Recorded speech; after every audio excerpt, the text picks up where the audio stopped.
Hey guys, welcome to say something. ఈరోజు సే సంథింగ్లో మనం ఒక వింత దొంగతనం గురించి తెలుసుకుందాం. ఉత్తరప్రదేశ్లోని నోయిడాలో 6 జరిగిన దొంగతనాల తీరు చూసి పోలీసులు విస్తుపోయారు. ఓ దొంగల ముఠా చక్కగా పకోడీలు వండుకొని తిని, బీడీలు కాల్చి, ఇలా నచ్చిన పనులన్నీ ప్రశాంతంగా చేసుకొని 6 చోరీలకు పాల్పడ్డారు. ఢిల్లీ శివారులోని నోయిడాలో గల ఓ నివాస సముదాయంలో కొన్ని గంటల వ్యవధిలో 6 దొంగతనం కేసులు నమోదయ్యాయి.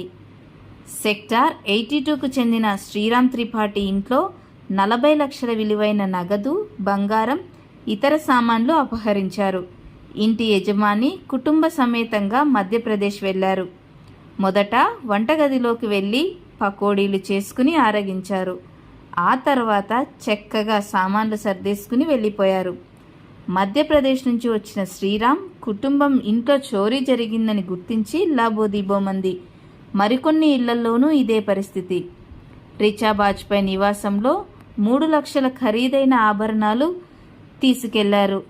ఆమె ఇంట్లో దొంగలు బీడీలు కాల్చి, పాన్ నమిలి స్నానాల గదిలో ఉమ్మేసిపోయినట్లు పోలీసులు గుర్తించారు.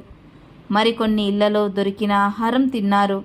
ఈ ముఠాను అరెస్టు చేసేందుకు ప్రత్యేక బృందాన్ని ఏర్పాటు చేసినట్లు సెంట్రల్ నోయిడా అదనపు డీసీపీ హృదేష్ కఠారియా తెలిపారు. ఈ దొంగతనంపై మీ అభిప్రాయాన్ని కామెంట్ రూపంలో తెలియజేయండి. ఇలాంటి మరెన్నో వీడియోస్ కోసం సే సంథింగ్ ఛానల్ని సబ్స్క్రైబ్ చేసుకోండి. Thanks for watching.